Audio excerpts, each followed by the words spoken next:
Bueno, pues buenos días a todas las personas que habéis decidido hoy acompañarnos en esta mañana fría de febrero en el Centro de Referencia Estatal de Atención al Daño Cerebral, centro que cumple 20 años de vida y en el que decidimos que sería conveniente hacer un repasito de cómo ha avanzado el abordaje del daño cerebral adquirido en estos 20 años. Y la verdad es que ha avanzado bastante, por eso apostamos por 20 años, por el lema de 20 años, 20 avances.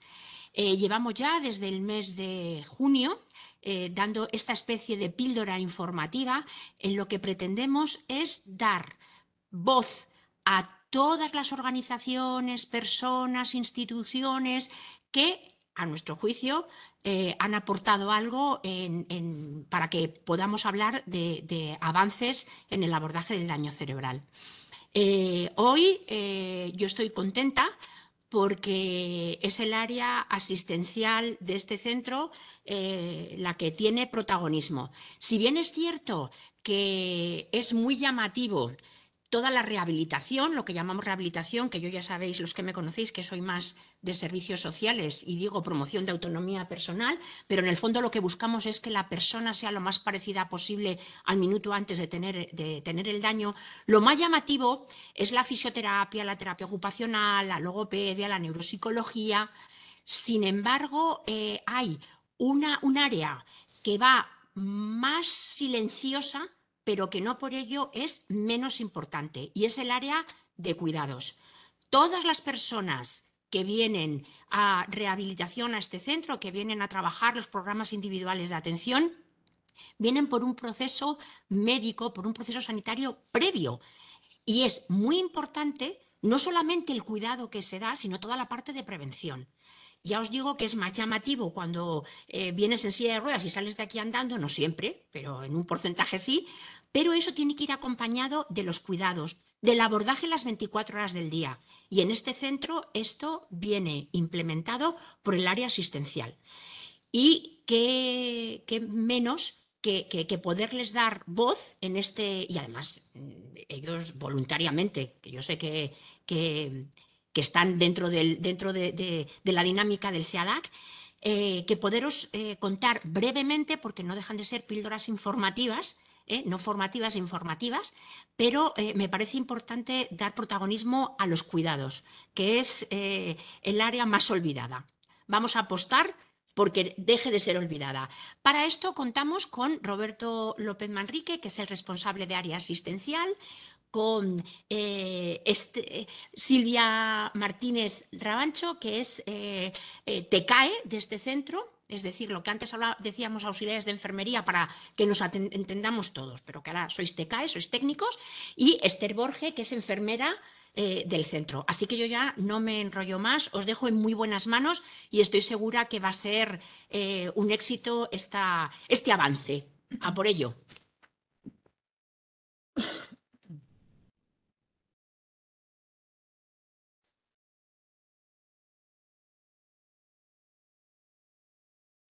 Bueno, ante todo, bienvenidos al CEADAP y bienvenidos a las personas que nos están siguiendo a través de las diferentes plataformas online. Como les dije, Inmaculada, mi nombre es Roberto López Manrique, yo de profesión soy enfermero. En estos momentos coordino el área asistencial del CEADAP y mis compañeras Esther Borges González, enfermera del CEADAP, y Silvia Martínez Rabancho, que es auxiliar de enfermería. Entre los tres vamos a intentar eh, transmitirles un trabajo que es mucho más coral, que es un trabajo que hemos realizado entre todas las personas del área asistencial del centro, que la comprenden los enfermeros y enfermeras y las auxiliares y los auxiliares de enfermería. ¿Vale? Entre todos, cuando Irma y la organización de estas actividades sobre el 20 aniversario nos plantean la posibilidad de hacer un tipo de enfoque sobre la importancia de los cuidados de enfermería en las personas con daño cerebral adquirido, nosotros intentábamos, pues básicamente, eh, transmitir qué ha supuesto la evolución de los cuidados en estos 20 años en el CEADAP.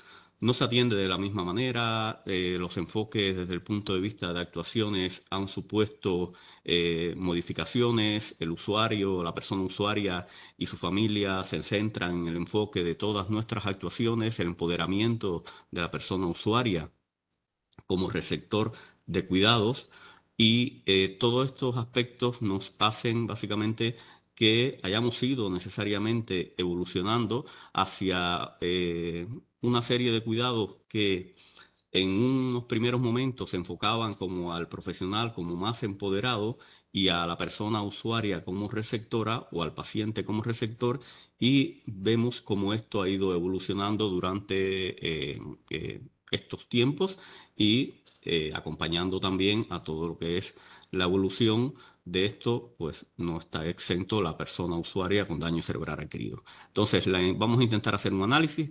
De primer momento, yo voy a intentar, para que os situáis un poco en la organización, compartir una especie de presentación muy sencilla, ¿vale? Que nos va a ir acompañando durante estos primeros momentos sobre... Aquí compartir audio, me están dando algunas instrucciones técnicas, ¿vale? Y le doy aquí a compartir, ¿vale? Pues básicamente esta es un poco la presentación, como se los decía. Nosotros lo que vamos a intentar hacer en estos momentos básicamente es una exposición, análisis y después al final una especie de pequeño debate sobre la mirada de los profesionales de enfermería y técnicos en cuidados auxiliares de enfermería que comprenden el área asistencial de centro sobre la evolución de los cuidados en estos 20 años de avance en el CEADAC. Básicamente todos ellos enfocados desde la perspectiva de la mejora de la calidad de vida de la persona usuaria y lógicamente también de su familia como parte importante en todo este proceso rehabilitador o de promoción de autonomía personal, como decía Irma, básicamente, ¿vale?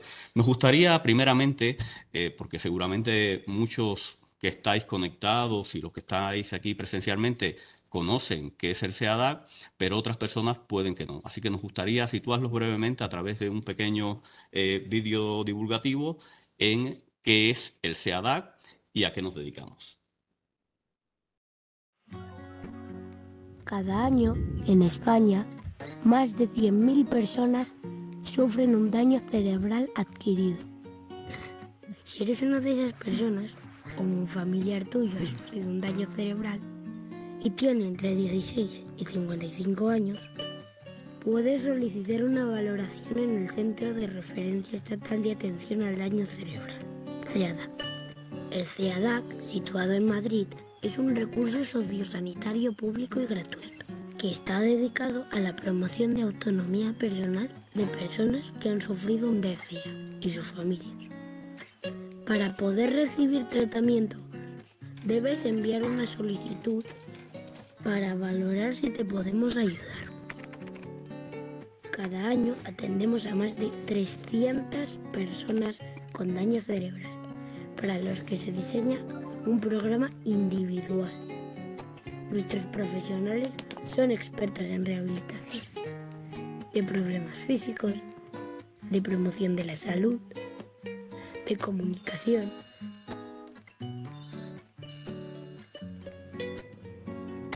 relacionados con actividades de la vida diaria y cognitivos. Y todo nuestro equipo está preparado para responder a los problemas de las personas con daño cerebral y sus familias. Nuestros profesionales realizan una constante labor de investigación y formación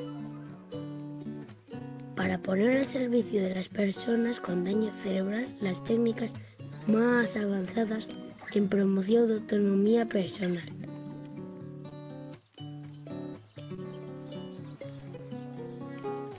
De tal manera que alcancen la mayor autonomía posible, volviendo a estar integradas en la sociedad, como antes del TCA.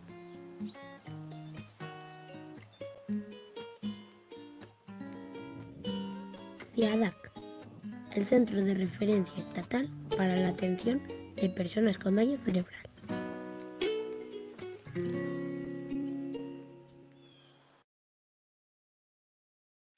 Bueno, una vez que ya estamos situados en el contexto de la organización y hemos introducido básicamente los elementos que nos sitúan como centro, nos gustaría hablar específicamente de lo que es el área asistencial. El área asistencial en el centro está integrada por los dos departamentos, los departamentos de enfermería y auxiliares de enfermería.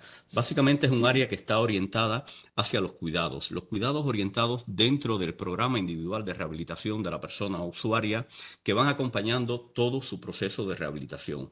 No es el hecho de establecer programas individuales de cuidados que vayan aislados y que no vayan paralelos a todos los objetivos planteados en los programas de rehabilitación, sino que los vayan acompañando.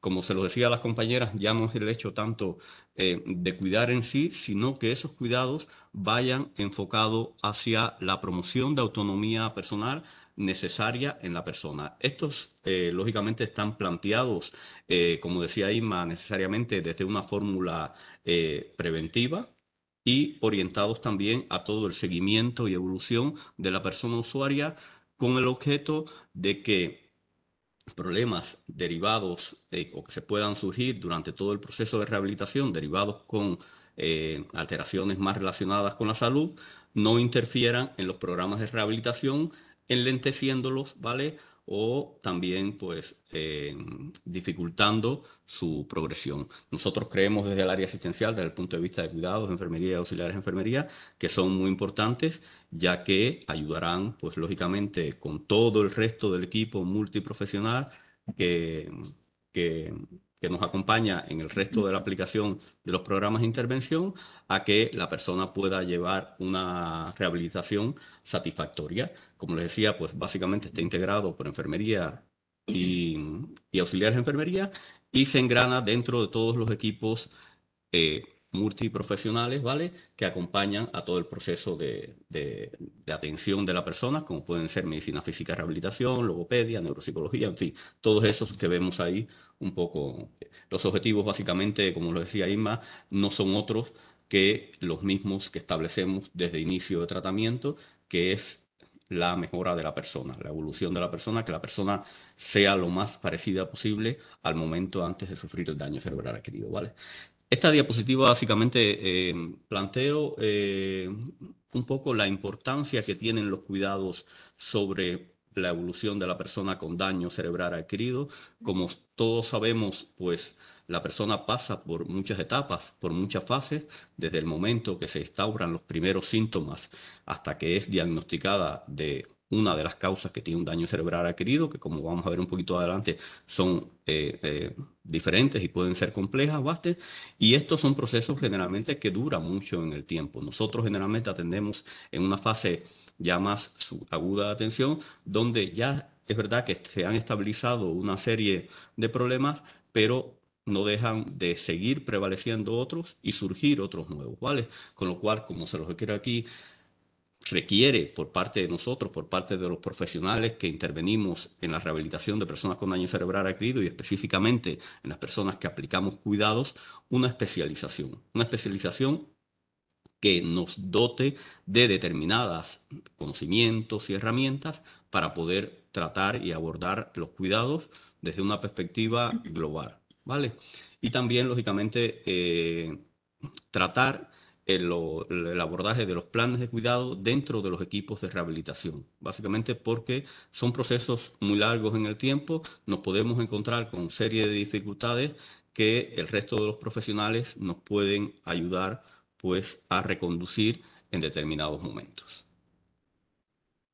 Como ven aquí, básicamente les quiero mostrar brevemente alguna perspectiva del perfil de persona usuaria en base al tipo de lesión o causa que origina el daño cerebral adquirido, que entre todos las conocemos, pero sobre todo quiero llamar la atención sobre que son problemáticas muy diferentes entre sí, con lo cual esto implica desde el punto de establecer planes de cuidado, tener esto en cuenta, ya que nos vamos a encontrar con dificultades. No podemos establecer los mismos cuidados a una persona que tiene un daño cerebral adquirido producto de un accidente cerebrovascular que un traumatismo craneoencefálico, ¿vale? A nivel de estadísticas, nosotros ahora mismo, el perfil de usuario que tenemos en el centro son personas que han tenido un daño cerebral adquirido. La causa más predominante en estos momentos son accidentes cerebrovasculares, hemorrágicos o isquémicos, como ven ahí, seguido básicamente de los traumatismos craneoencefálicos, que pueden ser severos, moderados o leves, ¿vale? Y después de los tumores. Básicamente es un poco de perfil de usuario a nivel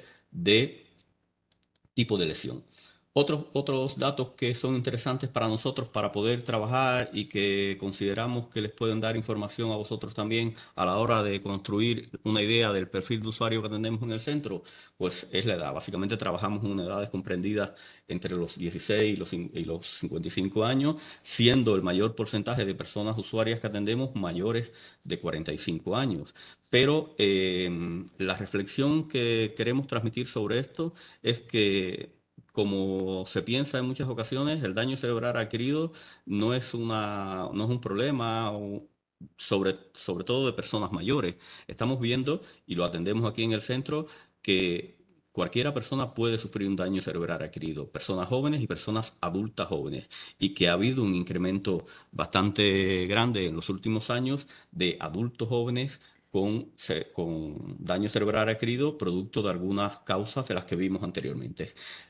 En dependencia del sexo, vemos que sigue siendo predominante el sexo masculino sobre el femenino, aunque ha habido un incremento bastante exponencial en los últimos años de mujeres con daño cerebral adquirido. De hecho, pues es la primera causa de muerte de mujer por ictus en España, ¿vale?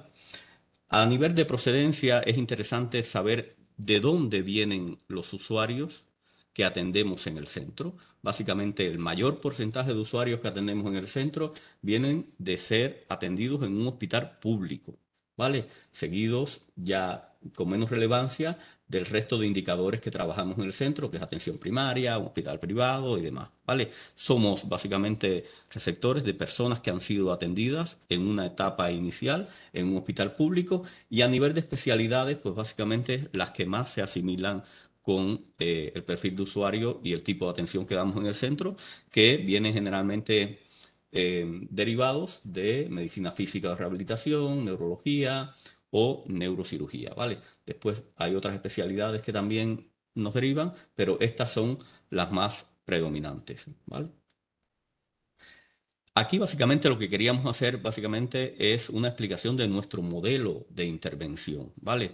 Que básicamente está basado en un diagnóstico primario de necesidades. Cuando la persona ingresa en nuestro centro, lógicamente ya ha tenido un recorrido por varias instituciones hospitalarias de media o larga estancia, con lo cual nosotros nos nutrimos ya de toda esa información, de todo ese seguimiento desde el punto de vista de evolución, y planteamos un diagnóstico de necesidades. En esta etapa del proceso de rehabilitación de la persona, qué necesidades tiene y qué cuidados son los que tenemos que aplicar. Básicamente, en base a eso, definimos unos objetivos de tratamiento. Hay unos objetivos globales desde el punto de vista de rehabilitación y unos específicos que van vinculados hacia los cuidados de enfermería.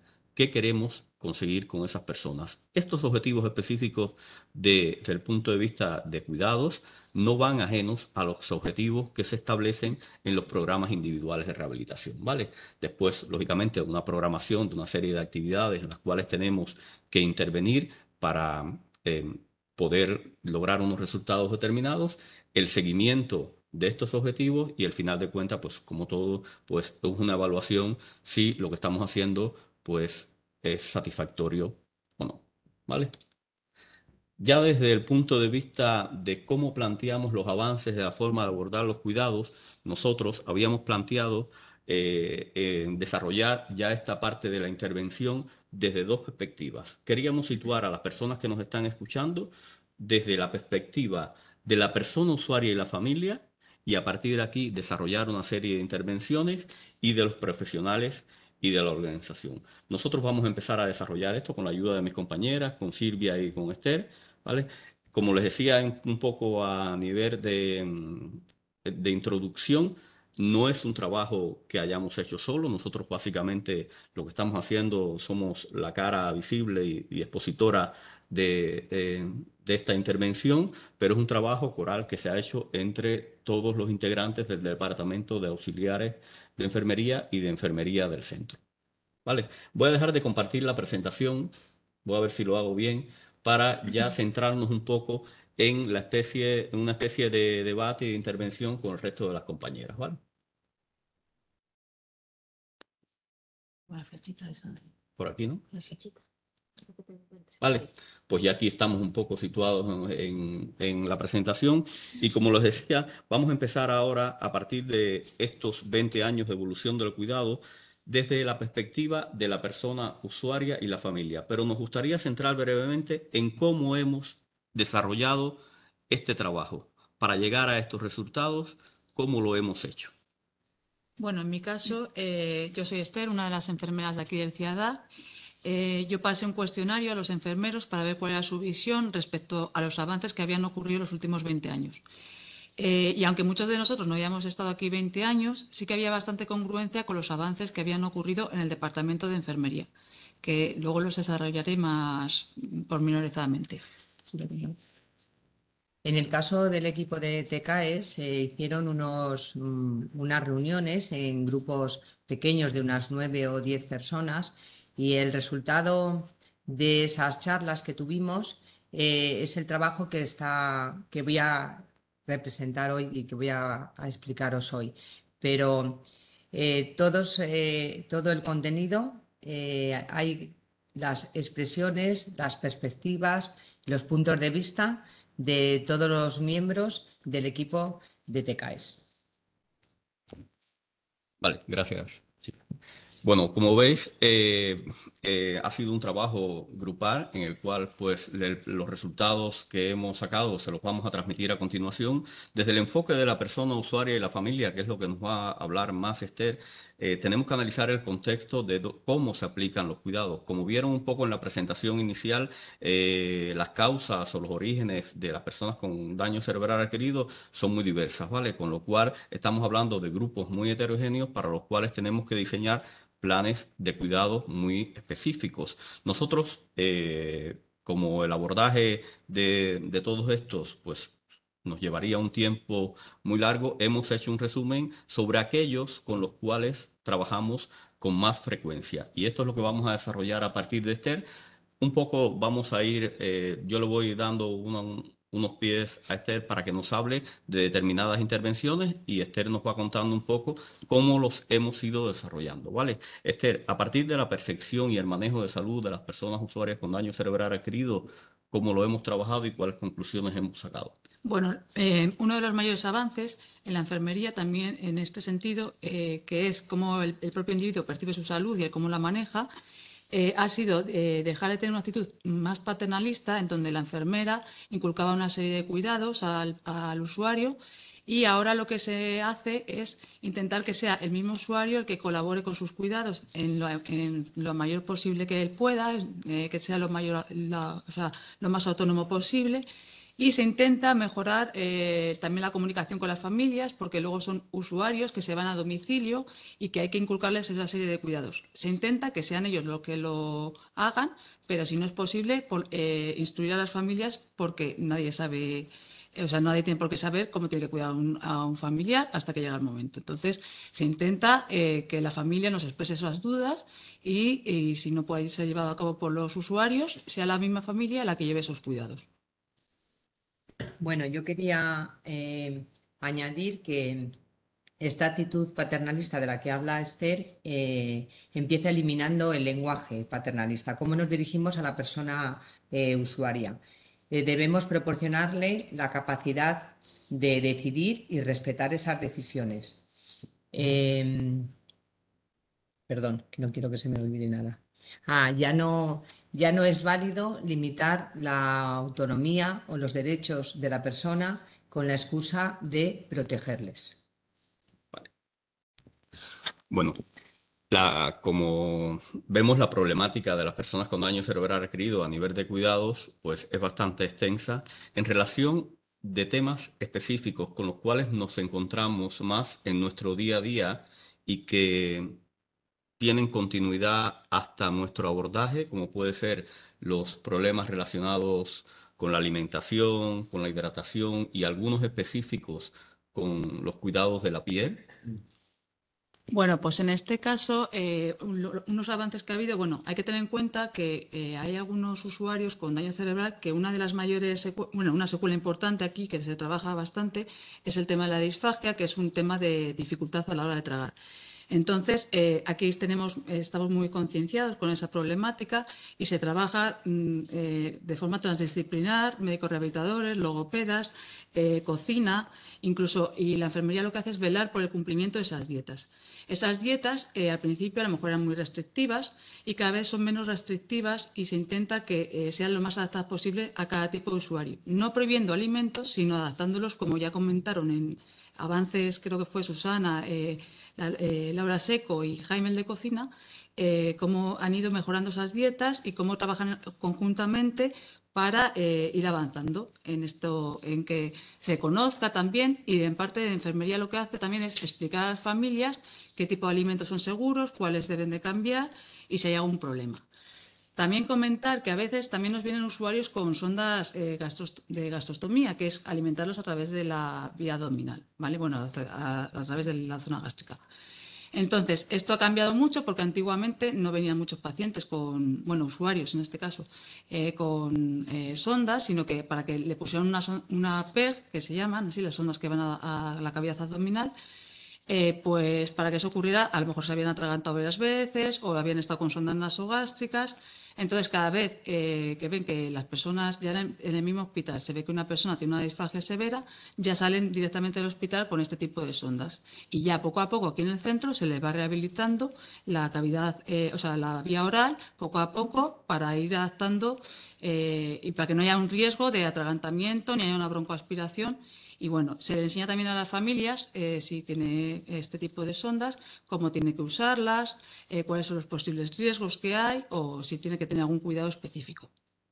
Y en cuanto a lo de la hidratación y piel, bueno, comentar que también ha habido muchos avances en cuanto al tipo de, si viene algún usuario con alguna cura, ha habido muchos avances en cuanto a los parches, al tipo de curas que se hace, pero más que curar, preferimos prevenir. Entonces, ahora ya, hoy en día, hay muchos tipos de dispositivos, cada vez colchones que son mejores, que evitan este tipo de formación de úlceras, más productos o incluso cremas que evitan que puedan aparecer, porque lo suyo es prevenir. Y siempre instruir a las familias en este sentido de que para mejorar todo, tanto la hidratación como la alimentación del paciente o los cuidados de la piel. Vale. El conocimiento de la disfagia por parte del equipo de TKS del CEADAT es muy importante, conocer sus signos, sus síntomas. En esta parte hay que reconocer que la ayuda y el apoyo en aumentar nuestros conocimientos de logopedas y médicos rehabilitadores ha sido importantísima. Si pudiera decir un ejemplo en el que hemos valorado que ha habido más avances, sería en el respeto sobre la pauta en cuanto a la consistencia de los líquidos. En el CEADAT son 3 tipos de consistencia, que años anteriores había una tendencia a espesar más de la pauta que recibíamos, alegando como más seguridad. Eso ha desaparecido, lo que quiere decir que el TECAE en estos momentos está completamente preparado para asumir que no respetar una pauta de un logopeda o un médico rehabilitador alegando seguridad, lo que hace es eliminar la parte de rehabilitadora que ese profesional ha realizado en terapia. Silvia, uno de los problemas que con mayor frecuencia nos encontramos con las personas usuarias con que vienen son los relacionados con los patrones de eliminación intestinal y vesical. Muchos, por lógicamente, los problemas que vienen sobreañadidos con relación al control de esfínteres y otros también con relación al uso de absorbentes y por temas de seguridad. ¿Cómo manejamos en el centro y cómo hemos ido avanzando en este tiempo en relación a estos cuidados? Bueno, aquí en el CEADA siempre, yo creo que desde el principio se ha hecho bastante hincapié en hacer una reeducación vesical o una reeducación intestinal, que no deja de ser a personas que vienen, que son, a lo mejor vienen que son incontinentes, intentar volverles continentes, intentar quitar el uso del pañal, si es posible. Si no fuera posible, también explicarle a las familias qué tipo de dispositivos, que cada vez hay más, para el tema de las incontinencias, como pueden ser colectores, absorbentes. Y dependiendo de la persona, pues se necesitaría uno u otros. También a la hora de los laxantes hay que informar también de que es necesario que una evacuación frecuente, y si no ocurre, pues también cómo se debe administrar ese tipo de laxantes, si hay que administrarlos vía oral o vía rectal. Nosotros, sobre todo con las personas que duermen aquí, tenemos bastante comunicación con las familias para ver lo que hacen en domicilio, los fines de semana cuando se van. Un poco una forma de comunicarnos para ver si esa persona cuando viene con diarrea o viene estreñido, para ver los cuidados que tenemos que realizar por parte de enfermería.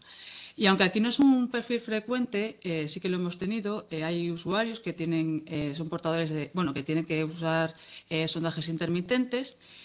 En estos casos se intenta instruir al propio usuario para que lo maneje él, porque hay que tener en cuenta que estos usuarios se van a ir a su casa y luego en casa alguien tiene que hacer esos sondajes.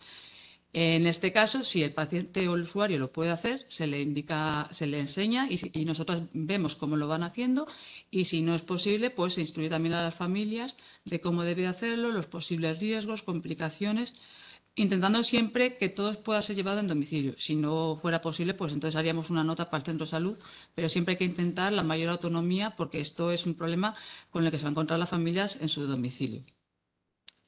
En el CEADAT, la forma en la que tiene lugar esa reeducación vesical es los controles de esfínteres.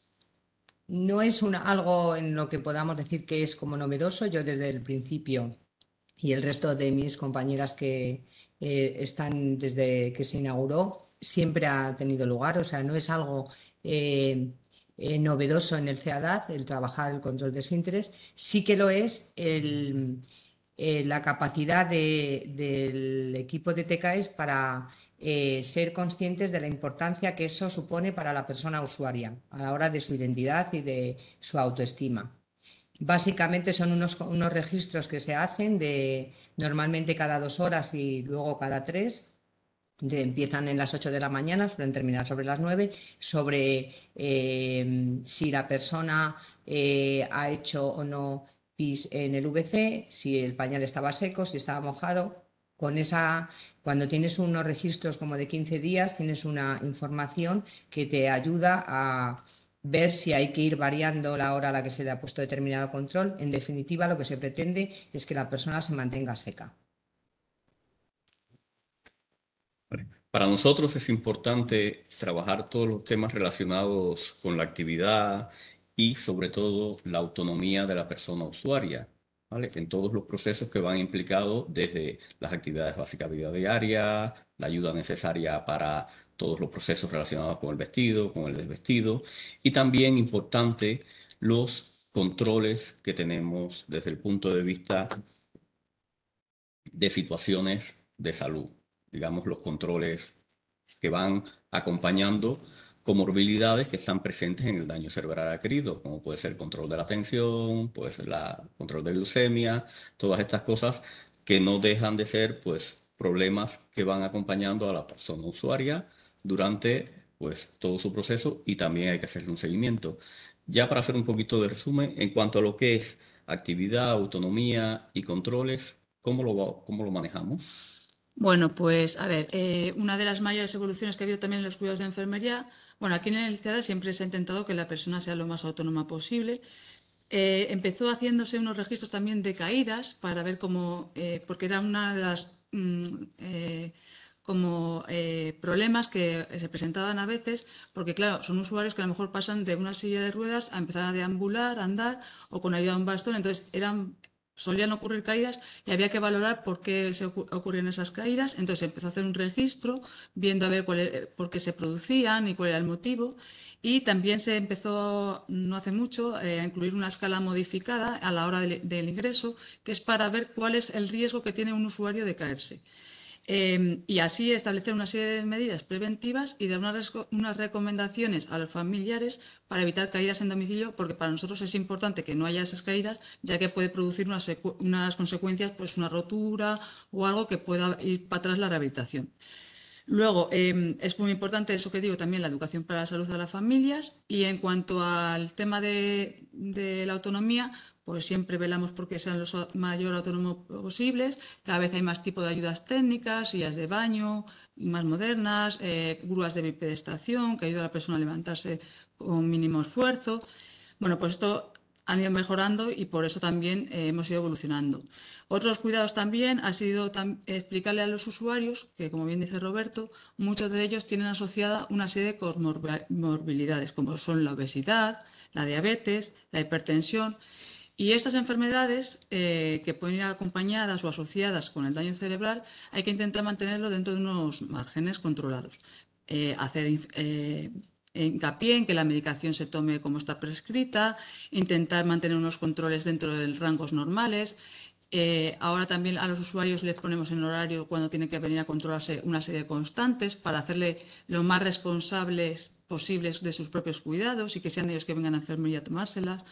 Y si hay alguna duda de tipo de dieta que debe de comer para mejorar esas comorbilidades, pues siempre se les explica o a la familia. Lo más importante es eso, controlarles, que estén bien, y si vemos que hay algún problema, pues se puede comentar con el médico en estas cuestiones para mantenerse lo mejor posible. Esther, los tipos de tratamiento que hacemos en el centro son intensivos, con lo cual, por lo general, las personas están durante muchas horas haciendo rehabilitación o en diferentes actividades, ¿vale? Eso ocupa un tramo bastante importante de su actividad diaria.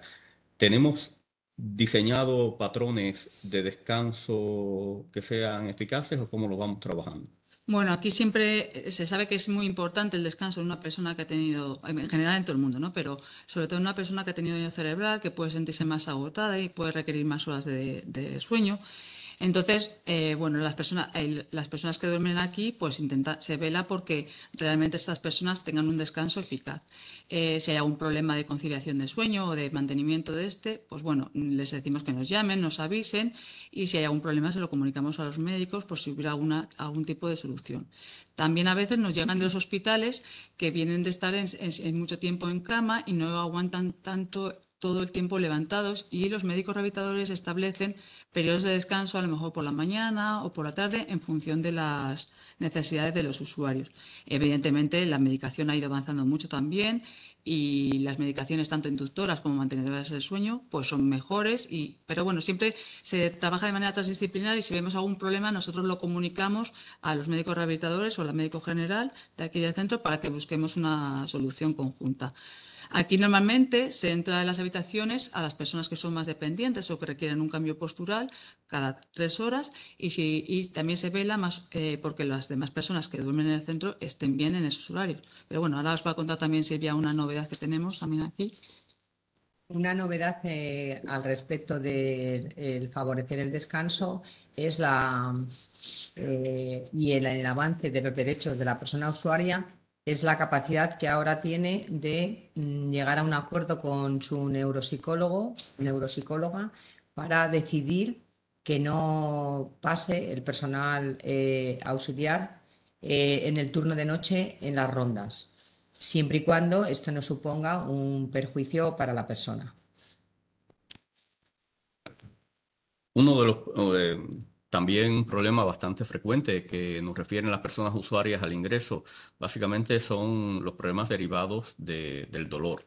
El dolor, básicamente, como en muchas de las esferas de nuestra vida, está bastante presente en las personas con daño cerebral adquirido, producto de las secuelas que tienen y los que se van pues generando también pues por las alteraciones desde el punto de vista articulares y demás, los relacionados con la falta de movilidad. ¿Cómo manejamos los temas relacionados con el dolor en el centro? Bueno, pues también lo que hacemos al ingreso es pasar una escala de valoración al dolor, vemos cuáles son sus dolores más frecuentes o cuál es el dolor que tiene y ver en qué grado establece. Se ha evolucionado también mucho en el control de la analgesia, ya se intenta dar una analgesia pautada, si también lo requiere también la demanda. También aquí un dolor muy característico de las personas con daño cerebral es el dolor neuropático, que es de difícil control. Por eso es tan importante que ellos nos expresen si tienen dolor, porque hoy en día no hay necesidad de pasar dolor, hay mucho tipo de escala de medicación, incluso ahora se está muy controlada, o estupefacientes que tenemos que registrar o controlar desde el departamento de enfermería. También los médicos rehabilitadores no es en sí un analgésico, pero a veces, dependiendo de la patología del usuario, si tiene que administrar Botox, toxina botulínica, para el tema de la espasticidad, lo administran cada vez con aparato, ya hasta tienen equipo ecográfico para mejorar esa administración. Nosotros colaboramos con ellos. No es en sí, ya lo digo, un tipo de analgesia, pero sí al reducir la espasticidad también reducimos el dolor de la persona usuaria. Y también incluso han llegado a infiltrar corticoides en gente que tiene hombros dolorosos, que es muy característico de hemiparesias o hemiplegias de las personas usuarias. Entonces, bueno, que está bastante avanzado el tema de los analgésicos y además hay unidades que, propiamente dichas, unidades del dolor, que ahora se da mucha importancia a que no hay necesidad de pasar dolor y en eso también tenemos que estar concienciados y preguntar al usuario si damos una analgesia, de si la ha sido efectiva o no y ver hasta si le ha reducido el dolor. Para las personas con daño cerebral adquirido, por lo general, los problemas relacionados con las relaciones sociales y las interacciones con sus grupos se ven bastante reducidas, sobre todo en un primer momento, porque quedan excluidas pues, a entornos a los cuales de un centro al que acuden o a entornos familiares muy concretos. ¿Tenemos en cuenta a la hora de plantear algún tipo de cuidado específico en el centro y hemos notado algún tipo de evolución respecto a esto? Bueno, sí que se ve afectado el rol social y las relaciones de las personas usuarias que tienen daño cerebral. Claro, les ha cambiado la vida en un momento, no hace mucho, están adaptándose a su proceso. Entonces, bueno, intentamos que comprendan su situación, estamos todos los profesionales bastante concienciados con estos temas y también se pasa, para mejorar también su autoestima un poco, se pasa a dejar de ver al usuario como alguien que solo recibe cuidados, como a una persona que tiene que tener un papel activo dentro de su proceso de recuperación y favoreciendo en todo momento esto e intentando con las familias también que resuelvan sus dudas, sus miedos, sus inseguridades dentro de nuestras posibilidades y podemos ayudar a que, porque muchas veces ya digo que es por falta de conocimiento, muchas cosas crea bastante incertidumbre y malestar. Sí. En cuanto a los roles que la persona desempeñaba hasta ahora, muchos de ellos han desaparecido, a lo mejor ya no trabaja o ya no estudia. Ya no tiene tantas interacciones sociales, ya no sale tanto, ya no tiene tantos momentos de ocio. Esto tiene una repercusión directa sobre la identidad y la pertenencia a la sociedad, ¿no? El formar parte de una sociedad. Por lo tanto, en el periodo en el que están en el CEADAD es importante favorecer la comunicación entre la persona usuaria y los profesionales o entre otros usuarios y favorecer el que tenga lugar que se establezcan diferentes relaciones entre ellos o ellas. Como vimos un poco en los perfiles de usuarios a principio, nosotros trabajamos con perfiles de usuarios jóvenes y adultos jóvenes. Y un tema que no se trata suficientemente en determinados ámbitos es el relacionado con la sexualidad. Soy consciente de que en el centro lo hemos trabajado en algunos aspectos, pero quisiera ver que me pudieran contar un poco, que nos pudieran contar un poquito más específicamente sobre qué intervenciones concretas hemos hecho respecto a abordar la sexualidad en personas con daño cerebral adquirido. Bueno, el Departamento de Enfermería empezó a integrar el tema de la sexualidad en un apartado en la valoración al ingreso. Aunque bueno, a veces todavía nos queda bastante trabajar en este tema. Sí que es verdad que también se ha colaborado con estudios haciendo una serie de encuestas porque a ellos también les preocupa. Lo que pasa es que es un tema que muchas veces dejamos relegado a un segundo plano. Pero bueno, también hay que tener en cuenta que hay que intentar respetar la intimidad de la persona usuaria en todo lo posible, tener una actitud un poco más, yo creo que ya hemos evolucionado y tenemos una mentalidad un poco más abierta en este sentido. Y tenemos que también que saber que la imagen de la persona también queda distorsionada y es un tema que les preocupa. Entonces, bueno, por lo menos dar visibilidad de que si necesitan o tienen algún problema pueden contar con nosotros y hacernos llegar sus problemas, que tienen que hacer uso de los recursos del CIADAT, que tenemos muchos a esos temas.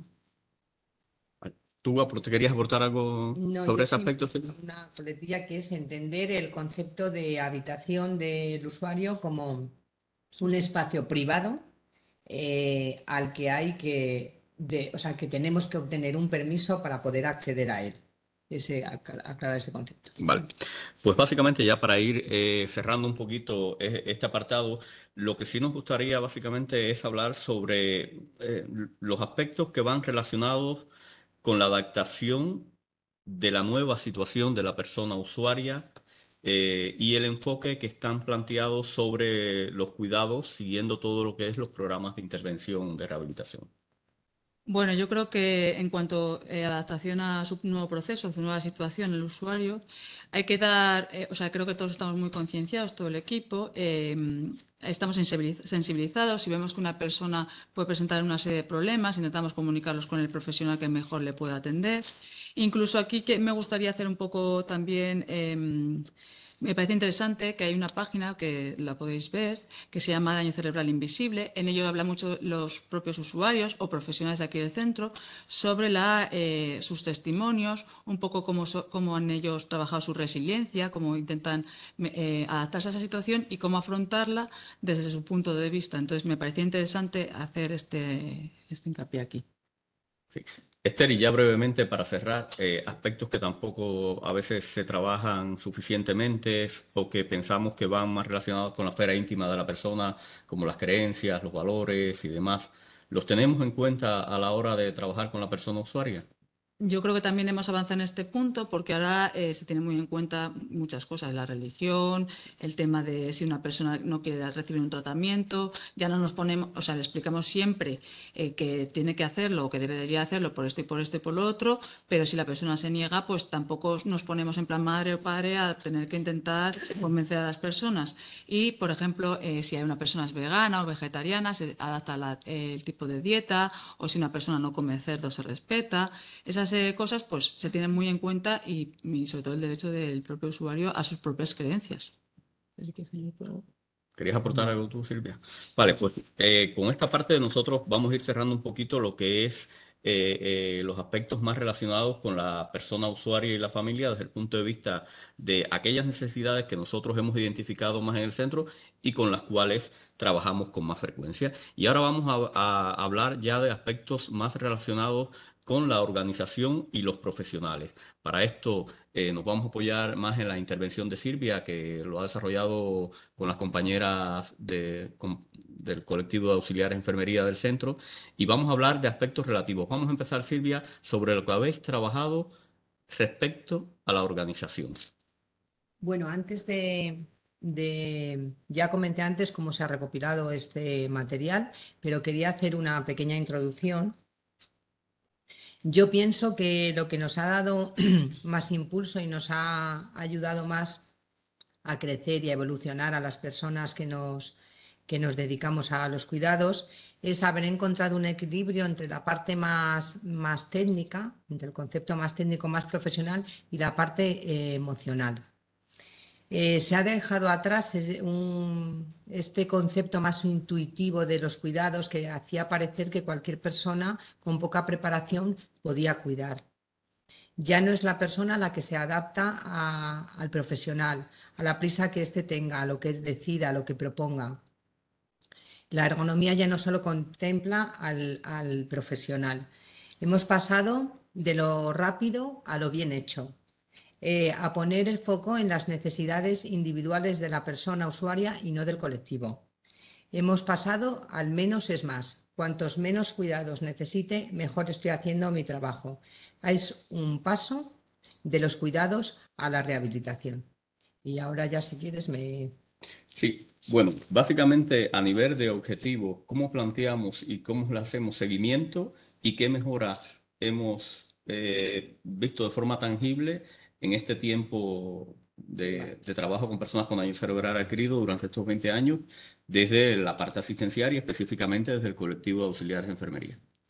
Vale, en el apartado de organización hemos partido de un modelo mucho más directivo en el que el TCAE tenía distribuido el espacio que estaba en una determinada sala, a qué habitaciones iba, qué tiempo tenía, a qué hora desayunaba, etcétera, etcétera.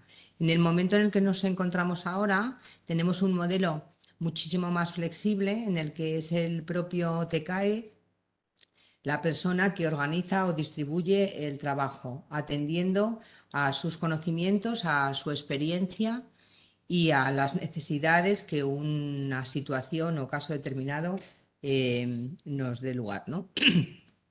Esa libertad de organización no siempre fue celebrada, ni siquiera valorada por todos los componentes del equipo, sobre todo al principio, ¿no? Cuando nos sacan de nuestra zona de confort, aparece una sensación de pérdida de control y eso acompaña un miedo a no saber realizar esta nueva tarea, miedo a cometer fallos, miedo a asumir responsabilidades. También han desaparecido, algunas de las funciones que teníamos en un principio por ser consideradas a veces poco o nada eficaces, como por ejemplo ha desaparecido la figura del auxiliar en fisioterapia, en ocio, el que tenga a una persona, atienda un teléfono de urgencias, etcétera. Otras funciones han sido asumidas por otras personas, como sería el caso de las salidas externas a las consultas médicas, que en la actualidad es una función asumida mayoritariamente por las familias. En cuanto a los objetivos que me comentaba Roberto, no siempre han estado igual de claros desde un principio. Incluso hoy en día podríamos tener dudas sobre cómo actuar o lo que se espera o no de nosotros y nosotras. Pero esas dudas siempre van a ir ligadas a un contexto particular, no es la norma general. El CEADAC se inauguró con un gran número de personas jóvenes y no tan jóvenes con poca experiencia o formación en daño cerebral adquirido. Eso hizo que el auxiliar de enfermería no percibiera ese objetivo rehabilitador que tiene hoy en día, sino que era una labor más de acompañamiento, sobre todo cuando había problemas conductuales. Las personas que se incorporaron después también compartieron conmigo que percibían que nuestras funciones se asemejaban un poco a las que desarrolla el celador en un hospital, ¿no? Transferencias y traslados. Hay que darse cuenta de que las funciones del TCAE en el CEADAC son diferentes a otros lugares de trabajo, de manera que tener claros los objetivos elimina un factor de estrés, nos devuelve control, ayuda en la toma de decisiones y aporta más capacidad de iniciativa y tolerancia a los cambios. Hoy en día, los objetivos del equipo de TCAE son los mismos que de cualquier otro miembro del equipo rehabilitador o equipo técnico, que es la promoción de autonomía personal de la persona usuaria. A nivel de implicación por parte del colectivo de auxiliares, ¿cómo lo habéis trabajado? ¿Qué resultados han expresado dentro de los marcos de las reuniones de trabajo de equipo que habéis realizado? Bueno, pues la percepción es que al principio había menos implicación, ¿no? Porque había más miedos a decir o hacer algo que no debíamos, ¿no? También había modos de trabajar heredados de otros centros de trabajo, en el que las actividades de la vida diaria las realizaba el TKE sin una colaboración por parte de la persona usuaria. Era un modelo puramente asistencial. También había un desconocimiento sobre lo que era o significaba el daño cognitivo, el desconocimiento sobre el abordaje de las crisis, de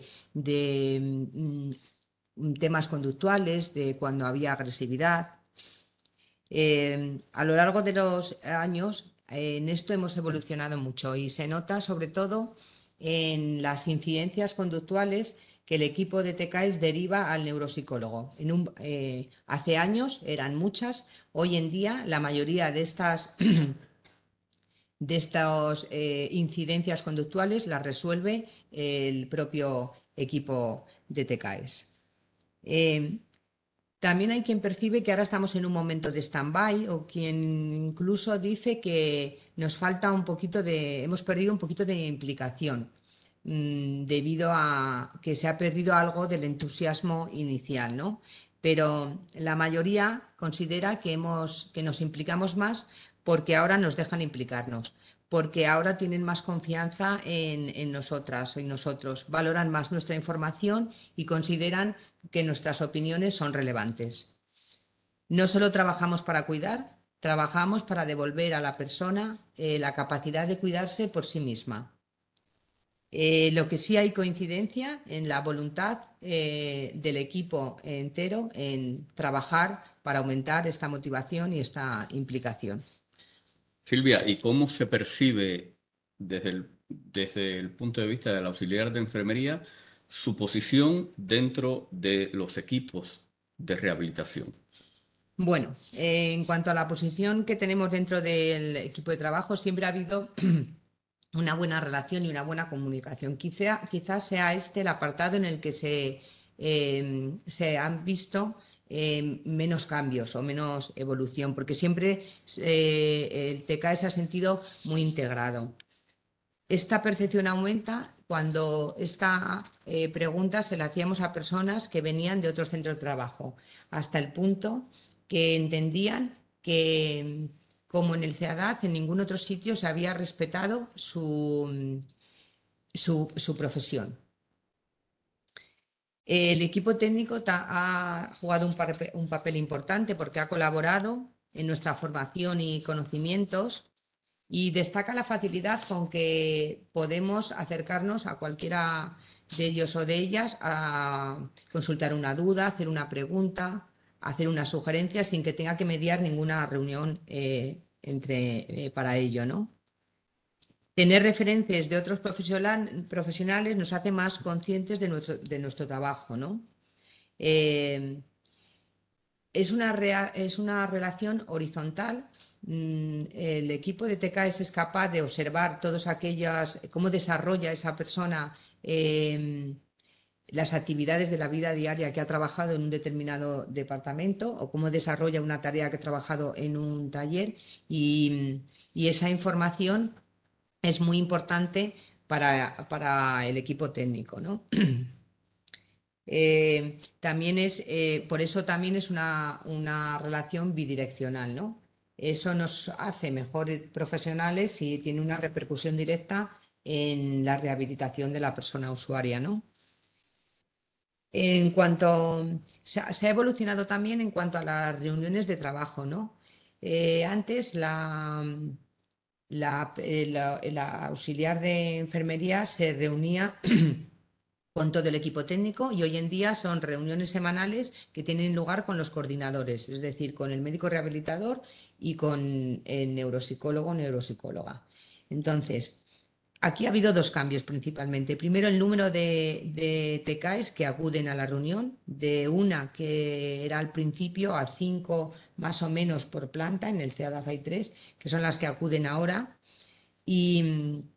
Y luego los temas a tratar. Los temas que se tratan ahora son temas que demanda directamente el personal del equipo de TKS. Es decir, es aquellas preocupaciones que tiene, perdón, aquellas dudas. Hay quien percibe que aquí no ha habido tal avance o no ha habido tanto avance, porque tienen la perspectiva de que hemos perdido quizá protagonismo o informaciones relevantes que nos podían aportar los distintos profesionales. Pero lo que sí hay no podemos obviar es que ha habido un avance en cuanto al tiempo de participación del TECAE en estas reuniones. En otros momentos tenía que compartirse el mismo tiempo con muchos profesionales y a veces los temas que se trataban no tenían una relación directa con los intereses del TECAE. Al principio no se tomaba nota de estas reuniones, ahora sí se toma nota, de manera que el turno de tarde o de noche puede acceder a la información que ha tenido lugar en la reunión e inclusive aportar alguna sugerencia para que se aborde en la reunión de la semana siguiente. Y también desde la persona usuaria también varía la percepción que tiene con respecto a los distintos profesionales. Hace años la persona era muy valorada, el fisioterapeuta, y hoy en día ya no existe tal diferencia. Eso significa que hemos sido capaces de transmitir a la persona usuaria y a la familia la importancia de la rehabilitación de la parte cognitiva, que es en muchos casos mucho más discapacitante que la parte física. Vale, bueno, estamos un poquito sobre el tiempo que habíamos planificado para la actividad, pero si nos permitís unos minutos más para poder ya cerrarla, vamos a unificar los últimos puntos que nos quedan. Como hablaba un poquito yo inicialmente, necesitamos para trabajar con personas con daño cerebral adquirido un grado de especialización. Y de esto no está exento el colectivo de enfermería y de auxiliares de enfermería. Necesitamos una especialización, un conocimiento un poquito más profundo, cómo lo abordamos dentro del centro y después aspectos relacionados con el lenguaje que utilizamos de trabajo en equipo, la información y por último el acceso a las nuevas tecnologías. Bueno, pues voy a ir un poquito más deprisa y basándome a lo mejor más en lo que es más importante.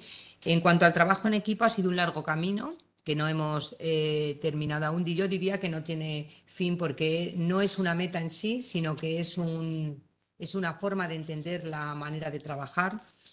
El usuario del CEADAD tiene una complejidad debido a que sus necesidades individuales y únicas tienen que abordarse de una forma conjunta en esa parte cognitiva y en esa parte física. Por lo tanto, el trabajo en equipo es imprescindible.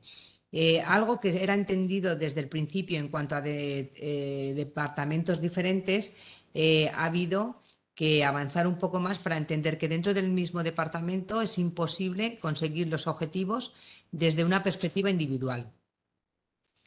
Se necesita intercambio de conocimientos de todo el personal de TECAES y apoyo mutuo.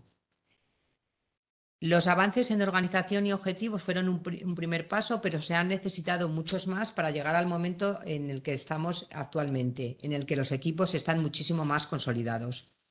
Hay hay varios líderes asumidos por el resto de miembros del equipo y gente que desempeña determinados roles, y eso hace que algunas personas no se sientan tan motivadas a asumir determinados trabajos, como puede ser hacer horarios o hacer los pedidos, porque ya están asumidos por una persona.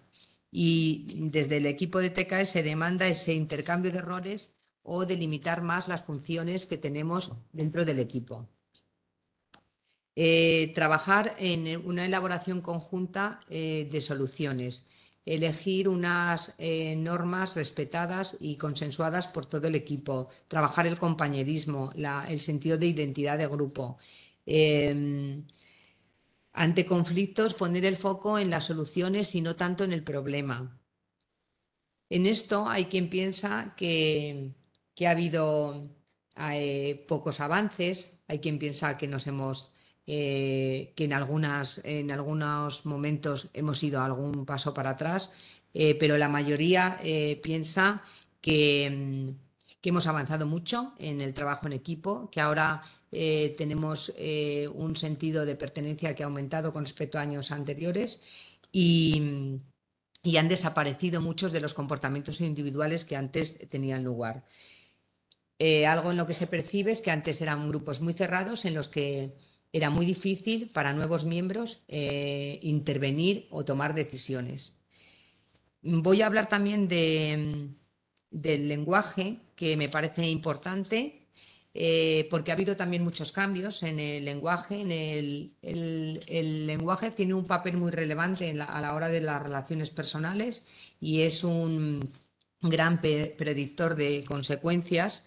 Se ha trabajado mucho por desaparecer el lenguaje maternalista, condescendiente, infantil.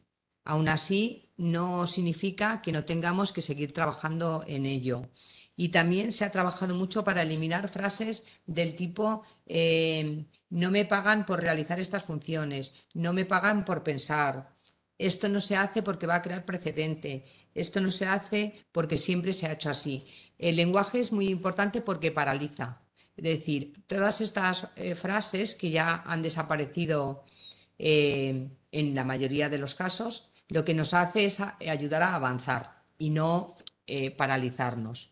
Y para terminar, pues decir que hemos avanzado mucho en información, en formación también, aunque se demanda más formación, más cursos de reciclaje, que la formación sea más presencial y no tanto online, que se te hagan más cursos de trabajo en equipo, que se fomenten charlas o coloquios con todos los miembros del TECAE y en este caso la persona que dirige el departamento.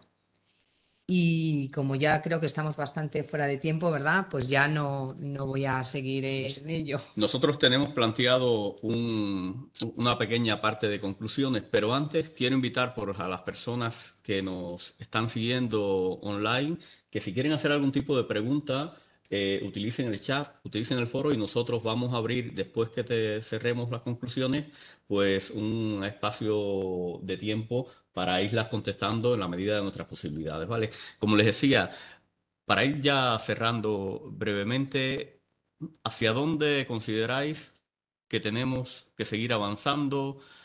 ¿Qué es lo que se ha extraído del trabajo entre todas las compañeras? ¿Cuál es su visión? Bueno, yo creo que hay que seguir trabajando también en uno de los grandes avances que he comentado antes, que es el empoderamiento del autocuidado. Hay que seguir fomentando ese empoderamiento, hay que incluir a las familias, hay que seguir incluyéndolas y que ellos noten que somos accesibles y que nos pueden consultar sus miedos, sus dudas, y si no tenemos la solución nosotros, pues tiraremos de otros profesionales. Hay que también seguir avanzando con el uso de las tecnologías y tratar y también avanzar en temas que han quedado todavía un poquito ahí relegados, como comentaba antes, el tema de la sexualidad, el tema de cómo se siente el usuario y cuáles son los problemas en los que se ve que puede enfrentarse día a día. Bueno, yo creo que también pues tenemos que seguir trabajando en cómo hacer que el trabajo en equipo sea el funcionamiento mayoritario, en la comunicación, en la formación. Y luego yo quería, bajo mi punto de vista, creo que el camino desde el que hay que empezar ahora es el de los derechos y obligaciones de la persona usuaria. Eso es otro punto de partida en el que determinadas formas de comunicarnos, determinadas conductas o determinadas decisiones no tienen cabida. Entonces, yo creo que me quedaría con esa idea, ¿no? Muy bien, pues. Gracias, compañeras.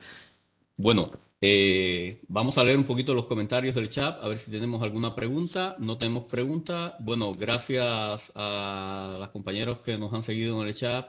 sobre las opiniones que están vertiendo sobre la jornada, porque veo que les está resultando interesante. Darle también paso a los compañeros, los asistentes de la sala, por si quieren hacer alguna pregunta o no. Vale, pues nada, muchas gracias, ¿vale? Para ir cerrando esta actividad, vamos a pasar de nuevo a Inmaculada Gómez Pastor, la directora del centro, para que haga la clausura de la misma y nos invite a la siguiente jornada. Por nosotros, agradecerles la atención, disculpar que nos hayamos pasado un poquito del tiempo establecido, pero bueno, son cosas que aunque las planificamos, generalmente siempre se nos van un poquito del guión. Intentaré, la charla se ha quedado grabada, después podéis seguir viéndola. Si tenéis algún tipo de pregunta, la podéis mandar al centro de recursos y ellos nos las harán llegar. Y nada, muchas gracias por la atención y si queréis Bueno, dirigiros al público. las gracias a mis compañeros y compañeras. Como he tenido que correr un poco, a lo mejor se me han olvidado cosas que tuvieron lugar ahí, pero eso no significa que no las tengamos en cuenta para un futuro. Y que ha sido muy gratificante el contar con la colaboración de todos y todas. Y bueno, yo también muchas gracias a todos, por los que estáis aquí presencialmente como los que estáis online, que ya os estoy leyendo los comentarios, así que muchas gracias por todo. Bueno, pues yo sigo con los agradecimientos. Lo que pasa que mi agradecimiento va a cambiar a las personas que habéis sido oyentes o que habéis estado al otro lado del ordenador o aquí en el salón de actos, por un agradecimiento a este pedazo de equipo que tenemos en este centro, que estaréis conmigo en que es un verdadero lujo contar con ellos y ellas. Entonces, muchísimas gracias. Creo que ha quedado patente que el abordaje en los cuidados ha avanzado. Yo creo que se ha cumplido objetivo. No habéis venido a contar vuestra película, sino el avance en estos 20 años, que es que merece la pena pararnos un minuto, a veces no lo tenemos, para poder expresar cómo verdaderamente esto ha caminado. No nos hemos quedado estancados. Vamos avanzando, vamos caminando. El camino es hacia el andar, ¿no? Decía el poeta y mi admirado Serrat. Tenemos que seguir avanzando. Por otra parte, yo creo que habéis sido capaces de expresar los núcleos ahora mismo alineados con la subdirección del modelo de atención centrada en la persona. Esto ya no es un proyecto, esto ya no es igual podemos, igual no podemos, esto ya es una realidad y ha quedado patente en lo que habéis contado en este ratito tan pequeño, que es verdad que a lo mejor de aquí se puede ir a más, porque yo creo que hay tema. Por otra parte, habéis visto que se ha hecho mucho hincapié en el trabajo transdisciplinar. Y el trabajo transdisciplinar no es el médico, el psicólogo y la trabajadora social, como cuando yo empecé en este negociado, sino que esto se ha ampliado y tenemos que sumar más. Y luego, fundamental, la importancia de la persona usuaria. Es que si no existieran personas usuarias en este centro, sobrábamos todos, desde la directora hasta todos. Por lo tanto, vamos ahí caminando y desde luego el avance va siendo fehaciente. Propuestas de mejora. Tenemos que continuar, esto no se para aquí, tenemos que seguir avanzando. Yo no lo veré ya, pero espero que cuando este centro cumpla, pues a lo mejor algo más cerca, las bodas de plata, pues se pueda continuar e ir contando lo que hemos hecho. No quiero robar más tiempo ni a las personas que estáis aquí, ni a las que estáis al otro lado del ordenador, ni a este equipo que ha aportado hoy tanto conocimiento y tanta emoción. No ha quedado, yo creo, solamente en el conocimiento, que es digno y además necesario, sino en la emoción. Aquí somos un equipo y así seguimos, de forma coral, como decía Roberto al principio, ¿verdad? Y solamente convocaros al próximo avance, que será el 21 de febrero, y en este avance vamos a dar voz a las asociaciones lideradas por FEDACE, la Federación de Daño Cerebral Adquirido. Creemos que es importante porque las asociaciones de alguna manera y sin de alguna manera, son la representación de las personas usuarias, ¿eh? Es la forma que tenemos de llegar, no podemos llegar a las 100 y pico mil personas con daño cerebral adquirido de este país, pero sí que podemos llegar a las asociaciones y que las asociaciones pongan voz a las necesidades y a los sentimientos y gracias a las asociaciones también vamos avanzando. Así que estoy segura que va a ser también muy interesante y por mí damos por finalizado este 20 avance, que me parece el 13º ya, y os animo a seguir participando. Aclaro que esto no es ni un seminario por los comentarios, ni una jornada, es solamente una píldora informativa en el que queremos haceros partícipes de nuestro sentimiento del CEADAC de que seguimos para adelante, que no nos hemos quedado parados con pandemia por medio. Con lo cual, muchísimas gracias y hasta el día 21. Gracias.